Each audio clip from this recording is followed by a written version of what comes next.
Baik,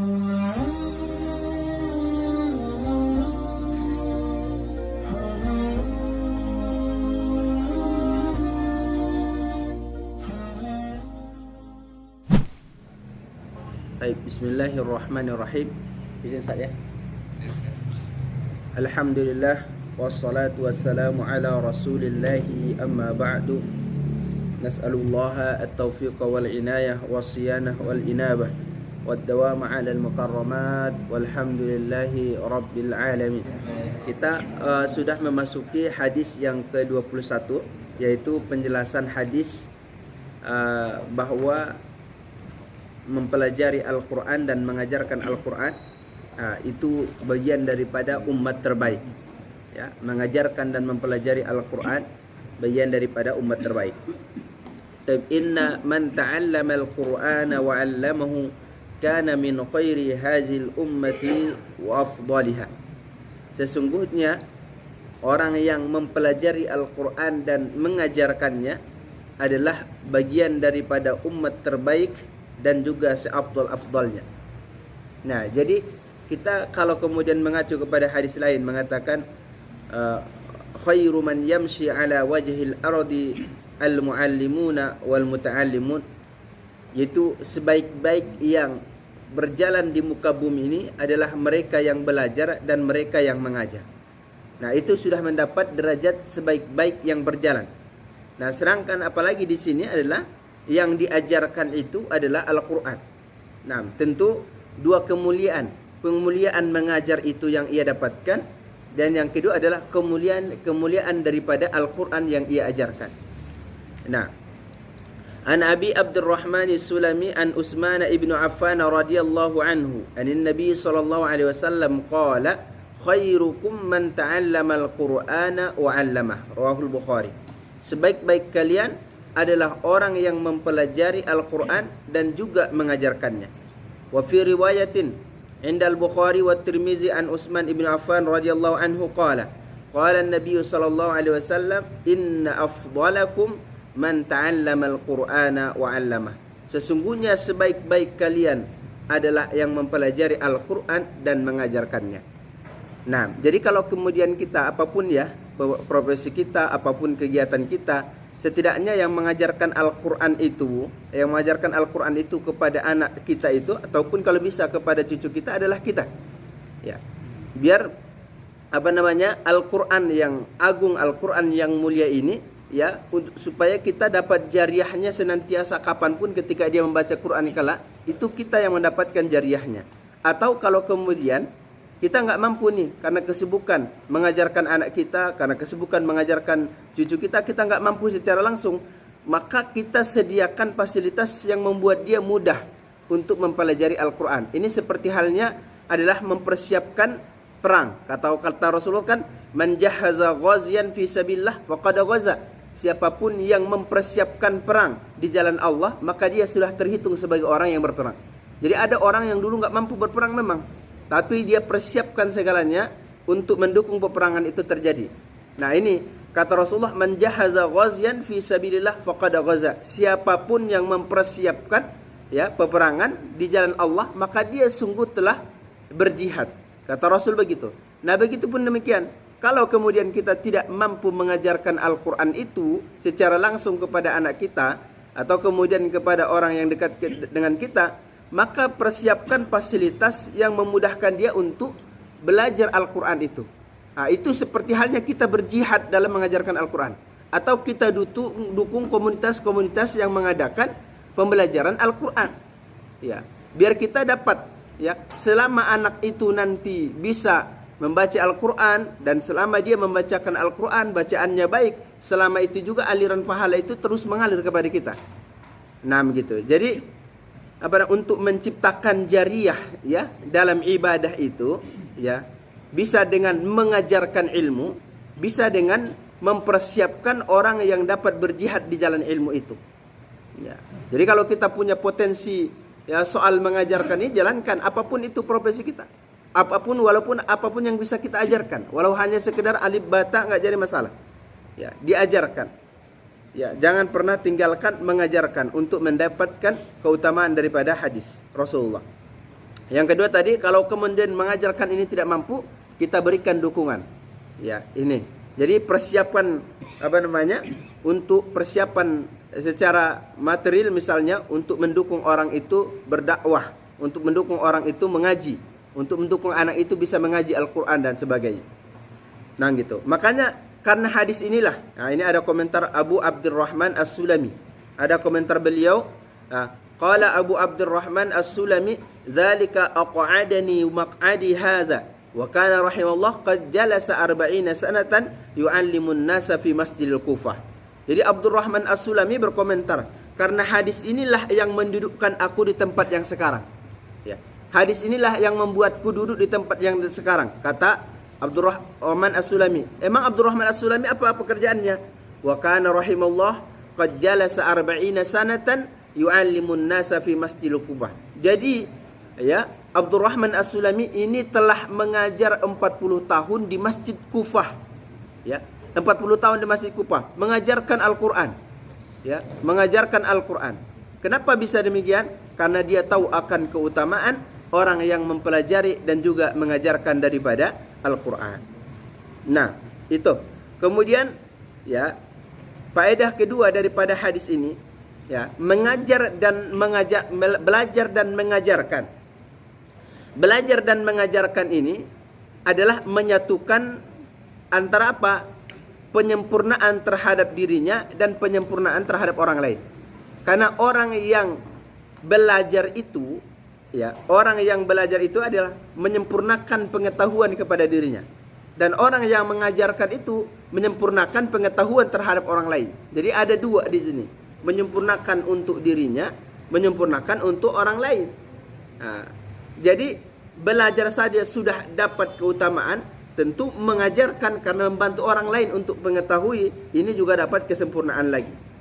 Yang kedua adalah menyatukan antara manfaat yang tadinya qasir, yaitu terbatas, kepada manfaat yang mengalir. Jadi kalau belajar itu hanya untuk dirinya, manfaat itu hanyalah terbatas pada dirinya sendiri. Tapi kalau kemudian diajarkan, tadinya manfaat yang terbatas pada dirinya menjadi manfaat yang mutaaddi, yang mengalir, yang berjariah. Ya, jadi kalau diajarkan selama ilmu itu dia jalankan dan pengetahuan itu ia amalkan, selama itu juga kita mendapatkan aliran daripada pahala. Jadi apapun, ya, sedikit apapun ilmu kita, kalau bisa kasih tahu ke orang lain, ya, kasih tahu. Ya, jadi itu untuk niat daripada mendapatkan keutamaan belajar dan mengajar itu. Wa man ahsanu qawlan mimman da'a ila Allah wa 'amila salihan. Siapapun yang baik ucapannya, ini kan, wa man ahsanu qawlan mimman da'a ila Allah, siapapun yang baik ucapannya, ya, baik mengajarnya, baik metodenya misalnya. Wa 'amila salihan, dan beramal saleh. Wa qala innani minal muslimin. Ini pujian daripada Allah. Wa da'watu ila Allah taqau bi umurin syatta min jumlatiha ta'limul Qur'an. Ya, dakwah kepada Allah itu dengan berbagai hal, salah satunya adalah mengajarkan daripada Al-Qur'an. Jadi ilmu Al-Qur'an ini, Pak, ya, ilmu Al-Qur'an ini, mengajar Al-Qur'an ini adalah ilmu yang kalau orang minta kita enggak boleh sembunyikan. Ya. Jadi tolong dong ajari saya baca Al-Quran. Kita nggak boleh sembunyikan. Ya. Nggak boleh kita menyembunyikan. Oh, saya nggak sempat, atau nggak boleh mengatakan itu.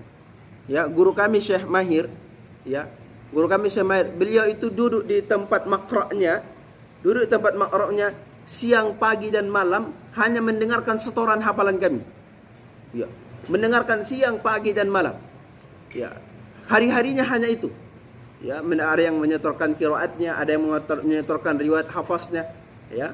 Jadi kemudian disetorkan hari-harinya di situ, ditambah lagi mengajar dengan yang lain. Apakah beliau pernah mengeluh? Tidak, nggak pernah mengeluh tuh. Bahkan itu satu kebanggaan bagi beliau ketika anak-anak itu banyak yang khotam di tangan beliau. Nah, itu Syekh Mahir. Jadi ahlul Quran itu saya bertemu dengan para ahli Quran, hati mereka itu lembut sekali. Ya, hati mereka itu nggak tahu kenapa ahlul Quran itu Allah tanamkan apa dalam hati mereka. Makanya Imam Malik pernah mengatakan satu ungkapan, ya. Imam Malik itu pernah mengatakan satu ungkapan yang menurut saya ini menarik sekali, dan itu saya rasakan pada setiap hati para pembaca Al-Quran. Ya. Jadi kata Imam Malik begini, ya hamalatal Quran, maza zara'al Quranu fi qulubikum, fa innal Qur'ana rabiul mu'minina kama annal ghaisa rabiul ard. Kata Imam Malik, hai para pemangku Al-Quran, kata Imam Malik, hai para pemangku Al-Quran, apa yang ditanamkan Al-Quran di dalam hati kalian? Sesungguhnya Al-Quran itu adalah rabiul mu'min, ya, suburnya hati daripada seorang mukmin, sebagaimana hujan itu menyuburkan daripada tanah. Ya, Al-Quran itu penyubur hati sebagaimana hujan itu penyubur daripada tanah. Dari para pemangku Al-Quran ini, mereka punya hati yang sangat luar biasa sekali. Ya, lembutnya, ya, kemudian lapang dadanya, husnuzonnya dan sebagainya. Ya, sangat kuat sekali. Ya, saya menemukan, ya, orang-orang yang demikian itu, para pemangku Al-Quran itu, Allah bersihkan hati mereka. Allah didik mereka, ya, dengan keberkahan daripada Al-Quran itu. Nah, jadi kita jangan jauhkan anak kita, ya, keluarga kita daripada membaca Al-Quran. Ya, jangan dijauhkan. Kita dekatkan mereka, kita cintakan mereka terhadap Al-Quran. Nah, selanjutnya, ini yang saya singgung tadi. Idza kana al-muslimu la yastati'u ay yata'allama al-Qur'an wa la yaqdiru 'ala al-hifz. Apabila seorang muslim tak mampu mengajarkan Al-Quran dan juga enggak mampu menghafalkan Al-Quran, tapi apa yang ia bisa? Walakin yastati'u ay yadfa'a malan lil halaqat. Namun ia mampu memberikan harta untuk mendukung halaqah-halaqah ilmu Quran. Aw yatakaffala bihafizin lil Quran, atau ia menanggung daripada para penghafal Al-Quran, dia bantu ini. Anda menghafal Quran, saya biayain, misalnya gitu.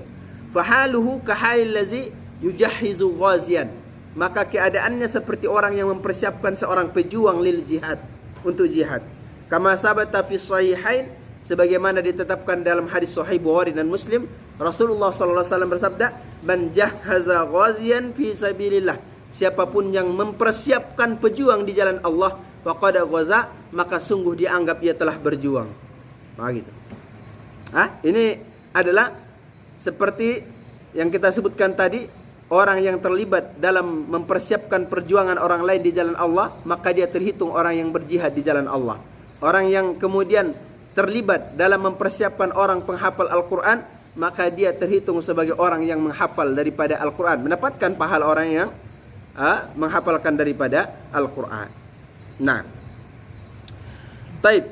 Kemudian faedah selanjutnya adalah ta'allama as-sahabatu radhiyallahu anhum minan nabi sallallahu alaihi wasallam hurufal Qur'ani wa ma'ani. Para sahabat itu mereka mempelajari Al-Quran baik dari huruf-hurufnya dan juga maknanya. Kama sahha min ghairi wajhin, sebagaimana datang berbagai hadis an Abi Abdurrahman As-Sulami qala haddatsana allazina kanu yuqri'unana, Utsman bin Affan wa Abdullah bin Mas'ud wa ghairuhuma. Jadi Abdurrahman As-Sulami ini bercerita, dulu guru-guru kami itu seperti Utsman bin Affan, Abdullah bin Mas'ud wa ghairuhuma dan selain mereka keduanya, annahum kanu iza ta'allamu minan nabi, mereka apabila mempelajari Al-Quran dari Nabi, asra ayatin, 10 ayat. Jadi kalau belajar Al-Quran 10 ayat, lam yujawizuha hatta yata'allamu ma fiha minal ilmi wal amal. Mereka tidak melewati 10 ayat ini sampai mereka mempelajari kandungan di dalamnya dengan ilmu dan juga amalnya. Ya, jadi 10 ayat, setiap 10 ayat yang mereka pelajari, mereka kemudian dalami maknanya, mereka kemudian pahami isinya, lalu kemudian mereka upayakan untuk mengamalkannya. Baru kemudian mereka berkomentar, qalu fata'allamnal qur'ana wal ilma wal amala jami'an. Kami mempelajari Al-Quran dan ilmunya dan juga mengamalkannya secara keseluruhan. Ini komentar daripada Abdurrahman As-Sulami. Nah, kemudian kita masuk hadis yang ke-22. Nah, al-hadisus tsani wal 20, rif'atu ahlil Qur'ani walau kanu mamalik. Ya. Rif'atu ahlil Qur'an walau kanu mamalik. Tingginya derajat ahlul Quran meskipun mereka budak. Ya. Jadi dalam Islam ini kemuliaan itu memang bukan dilihat dari sisi materialnya, dari sisi harta, dari sisi jabatan, enggak. Bahkan dulu ada yang seorang budak sekalipun tapi dia menjadi imam. Ya. Tahu enggak namanya Salim Maula Abi Khuzaifah? Salim Maula Abu Khuzaifah. Salim Maula Abu Khuzaifah ini dia adalah seorang budak. Ya. Dia adalah seorang budak, bukan orang Arab. Dia bukan orang Arab, dia juga seorang budak dan dia budaknya daripada Abu Khuzaifah. Sampai-sampai dia enggak ditemukan siapa ayahnya. Zaid ini kan misalnya Zaid bin Harisah. Zaid ini juga seorang budak. Tapi karena ketika dia sudah dibebaskan, lalu kemudian saat dia merdeka, dia dinisbatkan kepada ayahnya Zaid bin Harisah. Tapi ini Salim Maula Abi Khuzaifah ini, Salim ini enggak ketahuan siapa ayahnya. Maka ketika dia dibebaskan, maka dinisbatkan kepada yang memiliki dia, yaitu Abu Khuzaifah. Nah, siapa ini Salim? Nah, dia bukan orang Arab. Ya, dia bukan, kemudian dia adalah seorang budak. Ya, budak itu gimana, Pak? Zaman dulu bisa diperjualbelikan. Ya, bisa diperjualbelikan, bisa dihibahkan, bisa diwakafkan. Gitu kondisi budak dahulu. Tapi apakah menghalangi dia jadi seorang yang mulia? Tidak. Kata Rasulullah, ada hadis ini yang sangat agung. Perlu kita ambil hadis ini. Rasulullah mengatakan, khuzul Qur'ana min arba'ah. Ambillah Al-Quran ini dari 4 orang. Abdullah bin Mas'ud, Ubay bin Ka'ab, kemudian Salim Maula Abi Khuzaifah. Bayangkan, Rasul itu bersabda, ambillah Al-Quran ini dari 4 orang. Salah satunya siapa? Dari Salim Maula Abi Khuzaifah. Dia adalah seorang budak, tapi karena dia ahlul Quran, enggak peduli dia budak atau gimana. Tapi karena dia ahlul Quran, maka dia ditinggikan derajatnya oleh Allah. Jadi orang-orang yang sahabat itu ya belajar sama Salim Maula Abi Khuzaifah. Bahkan Salim Maula Abi Khuzaifah ini menjadi imam besar di Masjid Quba. Ya, Salim Maula Abi Khuzaifah menjadi imam besar di Masjid Quba, ya. Dan siapa makmumnya? Pembesar sahabat jadi makmumnya. Ya, pembesar sahabat jadi makmumnya. Jadi meskipun dia seorang budak, tapi karena Al-Quran itu dia termuliakan oleh Al-Quran. Ya, ditermakan. Kita lihat nih apa hadisnya sih dalam hadis yang kedua-dua ini. An-Nafi' ibn Abdul Haris, daripada Nafi' ibn Abdul Haris, laqiya Umar ibn al-Khattab radhiyallahu anhu bi Usfan, wa kana Umar ista'malahu ala Makkah. Nah, dari Nafi' bin Abdul Haris, annahu laqiya Umar. Nafi' bin Abdul Haris ini bertemu dengan Umar bin Khattab di Usfan. Usfan ini salah satu daerah di antara Makkah dan Madinah. Wa kana Umar ista'malahu ala Makkah. Dan Umar itu ya menggunakannya atau mempekerjakannya di Makkah. Wa qala lahu Umar, man istakhlafta ala ahli al-wadi.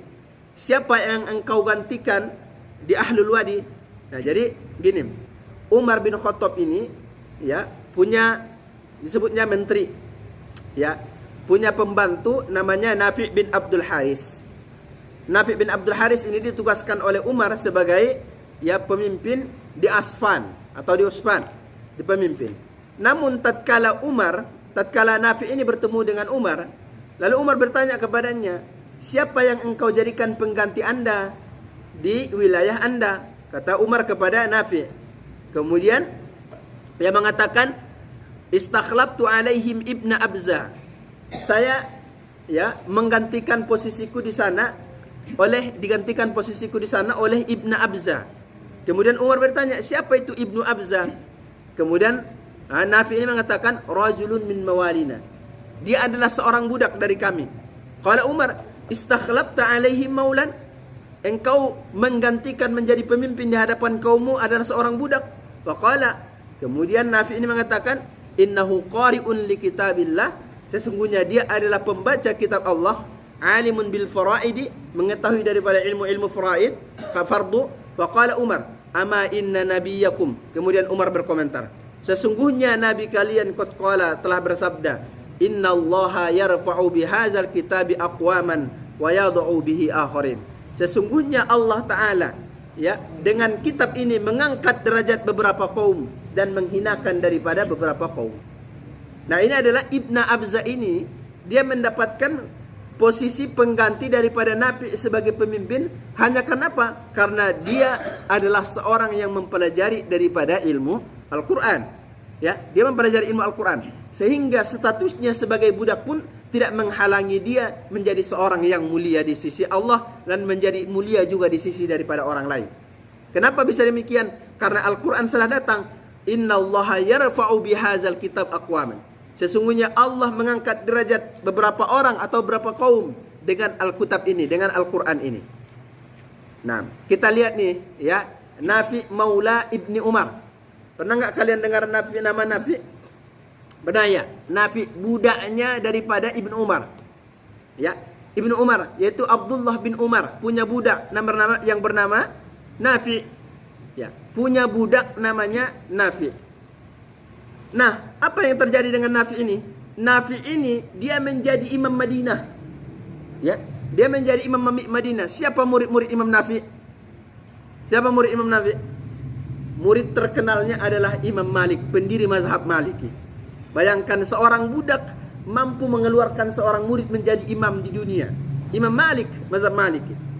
Dan juga pemimpin mengeluarkan seorang murid namanya Imam Az-Zuhri. Imam Az-Zuhri pendiri mazhab juga. Ya, Nafi ini yang tadinya dia jadi budak tapi menjadi imam besar di Madinah.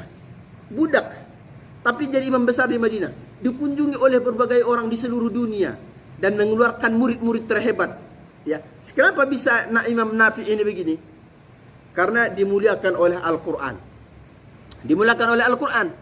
Ya, jadi Imam Nafi mengeluarkan murid terhebat. Siapa namanya? Imam Malik. Imam Malik mengeluarkan murid terhebat. Siapa namanya? Imam Syafi'i. Imam Syafi'i mengeluarkan murid terhebat. Siapa? Imam Ahmad bin Hanbal.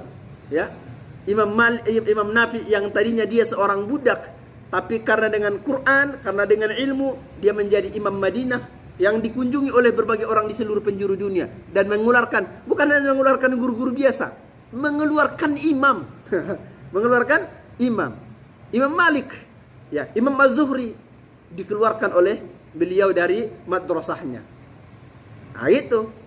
Jadi dia adalah seorang budak, budaknya Abdullah bin Umar. Nah, dalam silsilah sanad ya, dalam silsilah sanad ada yang disebut dengan silsilah zahabiyah, yaitu silsilah emas. Ya. Kenapa disebut dengan silsilah emas? Karena saking dekatnya sanad ini kepada Rasulullah, ya, dalam Sahih Bukhari dan Sahih Muslim itu adalah melewati jalur tiga ini. Nafi, an Abdullah bin Umar, an Umar bin Khattab. Ini disebut dengan apa namanya? Silsilah emas. Nafi, Abdullah bin Umar, kemudian an Rasulillah. Ini silsilah zahabiyah. Ya, ini dikenal dengan silsilah zahabiyah dalam ilmu hadis. Nah, lagi-lagi Nafi ini meskipun statusnya sebagai budak, tapi tidak menghalangi dirinya dari seorang yang mulia di sisi Allah. Nah, gitu. Itulah yang yang dikatakan oleh Al-Quran, yang dikatakan oleh Nabi. Innallaha yarfa'u bihadzal kitabi aqwaman. Sesungguhnya Allah mengangkat derajat orang-orang itu dengan Alkitab ini, dengan Al-Quran ini. Nah, begitu. Ya. Kan pernah saya sampaikan bahwa Al-Quran ini prosesnya adalah dari zat yang maha mulia kepada Jibril, malaikat termulia. Ya, kepada Rasulullah, manusia termulia, dan juga di malam yang mulia dan juga di bulan yang mulia. Maka apabila Al-Quran ini ya menyatu pada diri seseorang, maka tidak mungkin dan mustahil Al-Quran itu tidak memuliakan daripada orang tersebut. Karena proses Al-Quran ini datangnya dari zat yang mulia kepada yang mulia, dan yang mulia terus menerus sampai kepada pemegang daripada Al-Quran. Nah, min fawaidi hadzal hadis, faedah daripada hadis ini, ya tadi itu kisah-kisah ya.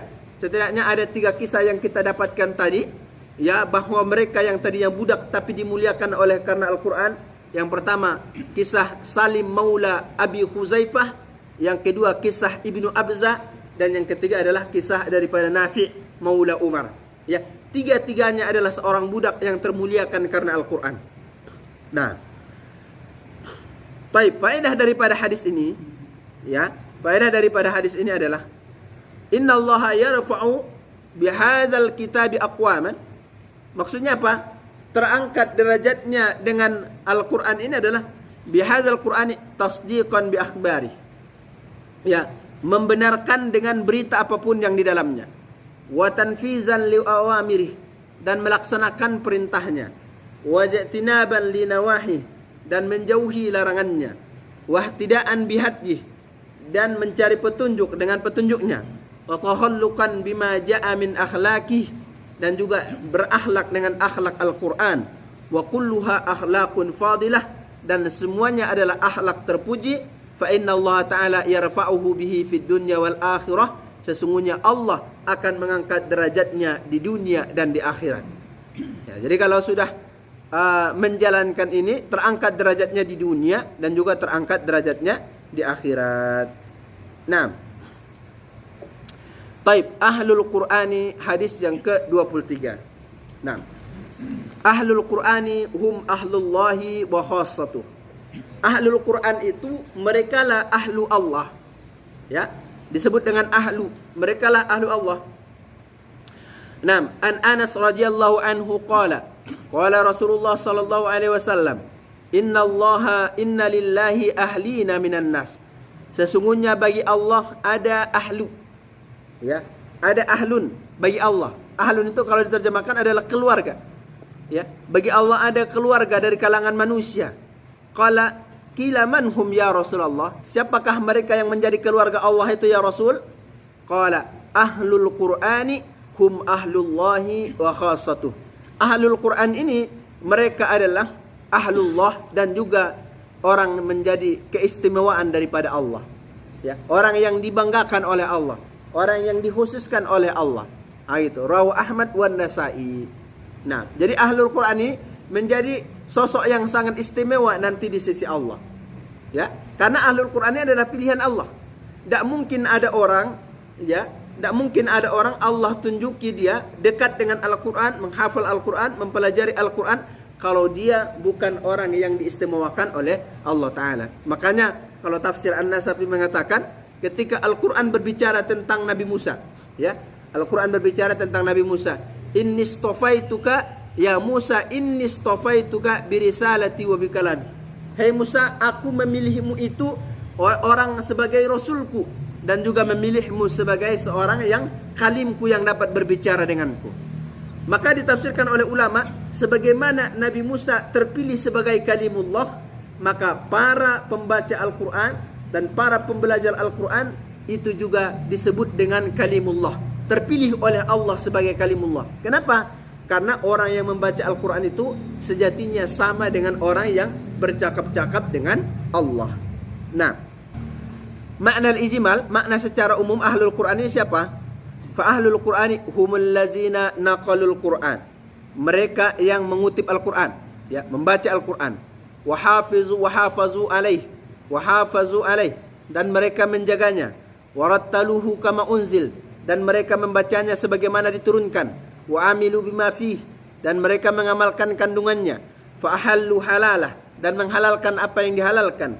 Wa harramu haramah, dan mengharamkan apa yang diharamkan. Wahtadu bihadih, dan juga mengambil petunjuk dengan petunjuknya. Wa takhallaqu biadabihi, dan berakhlak dengan adabnya. 6. Jilan ba'da jilin, setiap masa dan setiap masa. Wa qarnan ba'da qarnin, fa ulaika hum ahlul Qur'an, mereka adalah disebut dengan ahlul Quran. Wa ulaika hum awliyaur rahman, dan mereka disebut dengan adalah kekasih daripada Allah. Nah, ini, ya, ini yang tadi saya sampaikan. Al-Quran itu memberikan dampak besar pada hati. Ya, ma zara'al Qur'anu fi qulubikum fa innal Qur'ana rabiul mu'min. Ya, jadi kalau ingin mendidik hati kita, menterbiah hati kita, membersihkan hati kita, yaitu dengan memperbanyak Al-Quran. Ya, muncul adab-adab Al-Quran itu menjadi rahasia daripada bacaan kita. Jadi Al-Quran itu memberikan kita dampak pada hati yang sangat besar kalau kemudian dirutinkan, ya, dalam membaca Al-Quran. 6. Al-hadisur rabi' wal ishrun. Ya, hadis yang ke-24. Fadlu sahibil Qur'ani iza dakhalal jannah. Keutamaan ahlul Quran apabila telah masuk surga. Keutamaan ahlul Quran apabila telah masuk surga. An Abdullah ibn Umar radhiyallahu anhuma qala Rasulullah sallallahu alaihi wasallam, yuqalu li sahibil Qur'an. Ini dikatakan kepada ahlul Quran, ya, iqra, bacalah, wartaki, dan naiklah, warattil kama kunta turattil fid dunya, dan tartilkanlah sebagaimana engkau dahulu mentartilkan di dunia. Fa inna manzilaka inda akhiri ayatin taqra'uha, sesungguhnya kedudukanmu di akhir ayat yang engkau baca. Nah, ini keutamaan mereka yang membaca Al-Quran di jannah, ya, di surga. Jadi di surga itu diperkenankan membaca Al-Quran. Ya, kita disuruh, ahlul Quran itu disuruh untuk baca Quran. Bacalah. Lalu kemudian dibacakan sama dia. Semakin dia baca, maka kemudian naik derajatnya. Semakin dia baca, naik derajatnya. Sampai-sampai hadis mengatakan, sesungguhnya derajatmu itu kedudukanmu. Di ujung mana saja Anda bacakan Al-Quran itu, maka di ujung itulah kemudian derajatmu. Semakin banyak Anda bacakan, semakin tinggi derajatmu di jannah. Begitu. Nanti sambungan hadis ini, ya, di riwayat lain sambungan hadis ini, sampai pada akhirnya dia terus baca, dia terus baca, sampai dia betul-betul diperkenankan untuk membacakan Al-Quran ini di hadapan Maula Azza wa Jalla, di hadapan Allah Subhanahu wa Ta'ala. Bukan lagi di hadapan manusia, bukan lagi di hadapan Nabi, tapi di hadapan sang pemilik daripada kalam ini, yaitu Allah Subhanahu wa Ta'ala. Kita, Pak, ya, kalau di hadapan guru kita aja kita baca Quran dan selamat bacaan kita bahagianya luar biasa.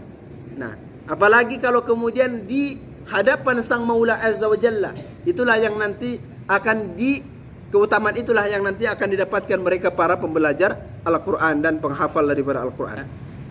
Faedah daripada hadis ini, wa jaa fil asari an Aisyah radhiyallahu anha anna adada ayil Qur'ani ala qadri adadi darajil jannah.